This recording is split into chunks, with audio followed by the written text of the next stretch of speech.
Hey guys, welcome back to Salty Esports. It's Salty Ethan back for another Overwatch video. Today we're going to be talking some more about competitive discussion and also why you're stuck in your rank. So basically I'm trying to make this a video, basically a tip video, but also a rant video because believe it or not, I'm actually still in bronze and silver. This video is basically purposeful for the people who are still in bronze and silver, and basically I've been watching through videos so many times, so many weeks, so many months. I've been trying to get out of my rank, trying to get out of bronze for so long, and it's been an absolute struggle. So this is kind of like a rant tip video for you guys out there, and basically is surrounding around how to get out of bronze and silver. So let's start off with the very first thing: uncoordinated teams. Now, I've not only noticed this before, but also heard about it in videos, talked about it with some of my friends, and they all agree because everyone has at least hit silver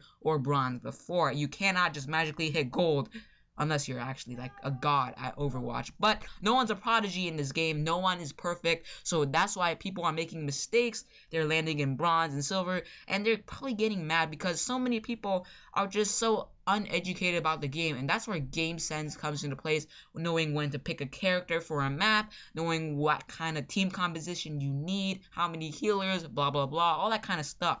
And that's why people who start playing competitive once they hit level 25 are generally the people who place in bronze or silver. So please don't play competitive when you hit 25, because you're just gonna have people around you just telling you're trash. Not only that, but you're just gonna suck really bad.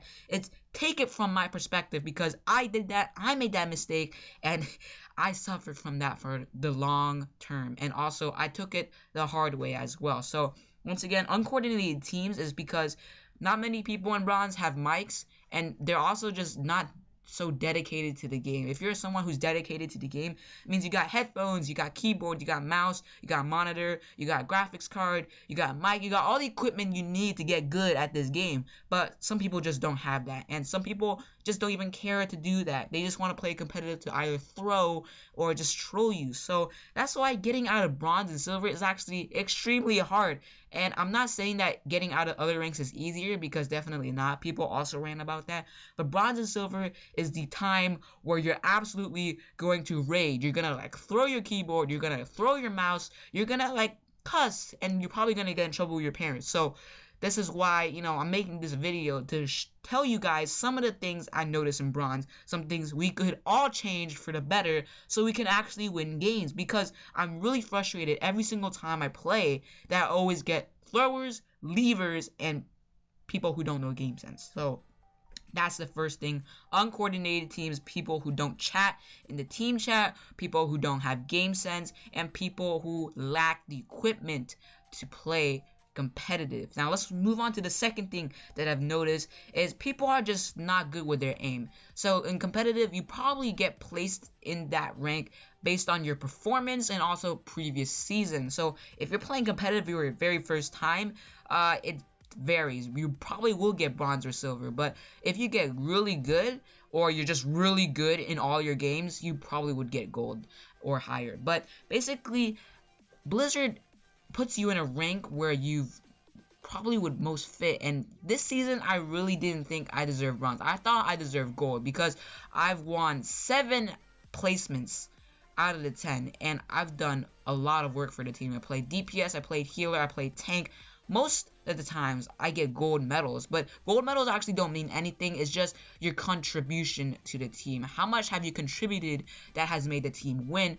That's what Blizzard is counting, and I've been so frustrated over this fact, but I come to reality and I've started to think to myself, okay, performance really does matter, because once and only once have I been, ranting in a game, also been like really toxic, but I realized, that's not the way to go. You gotta stay positive when you're playing these games, and that's something people don't have. Like, you can hear like some pretty gruff guys in competitive games, and they're probably pretty toxic. They're like saying that you're, the S word or the A word or the F word. I can go on and on, but I don't, do profanity on the channel, so that's why I don't say this stuff. But people are actually just not good with the character they're playing. They either just need more time on the quick play session, or they just need to improve their aim, and sometimes that also comes in with equipment as well, like good. So that's why having a good mouse, a good keyboard and stuff is gonna help you in the long run. The third thing, ult, also typed up to the chat with Anna asking for a nano blade if she could. She already had ult, right? But she decides to nano blade the Lucio. Like, WTF. Come on. I have Dragon Blade, I can go in, I can do this stuff. And that's just really frustrating to do. The fourth thing I also see is players using characters or heroes that actually have a really high skill set. So that's something you shouldn't try to do in Bronze and Silver. You should actually try to play the easier characters, because that will just benefit you in the long run. Like characters like Soldier 76, go and play him, because he can do a lot of work for your team. The Helix Rockets, the Met Kit Station that you already have, you can basically heal yourself without the Mercy always flying up to you, and you have Tac Visor, which is basically aimbot for those people who can't aim. So Soldier 76 is a great pick.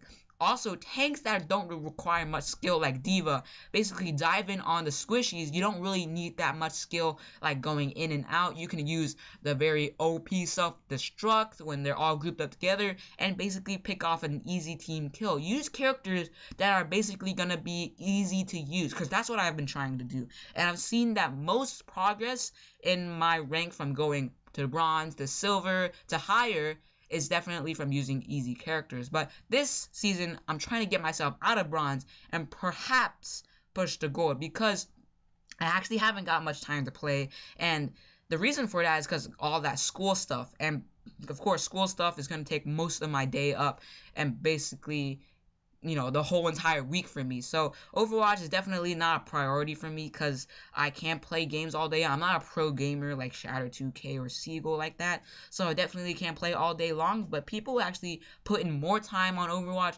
will definitely push higher, so put some more effort into it. And the last tip I want to tell you guys is don't overextend yourself. Now, that's not talking about teams or how you're setting up your team in a game. I'm talking about you, alright? Like, you not playing so much. So if you've been having games where people are leaving, or they're just throwing games, or you just gotta have a losing streak, do not hit that play button, or do not enter a competitive match. Because guess what? You're gonna be the one who's toxic in that battle. And I can tell you, it's gonna be true. Because I did it too.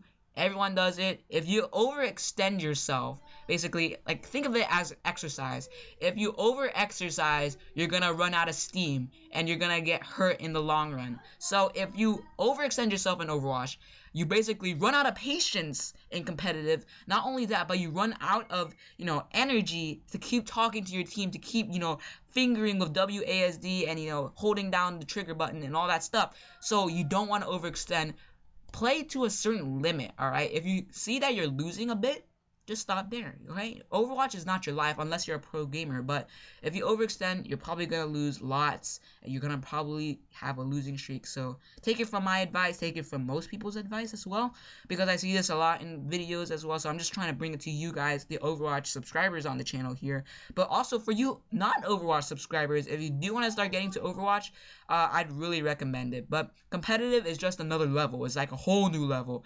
There's stress, there's, you know, depression, and then there's toxicity, saltiness in there, okay? I don't want to say toxic, because, you know, this is Salty Sports. Toxic, saltiness, same thing, alright? But anyways, guys, hope you enjoyed today's, you know, kind of tip rant video. And when I say tip, I'm basically giving you advice for what you guys should do and look out for in the ranks that you're playing, like bronze and silver.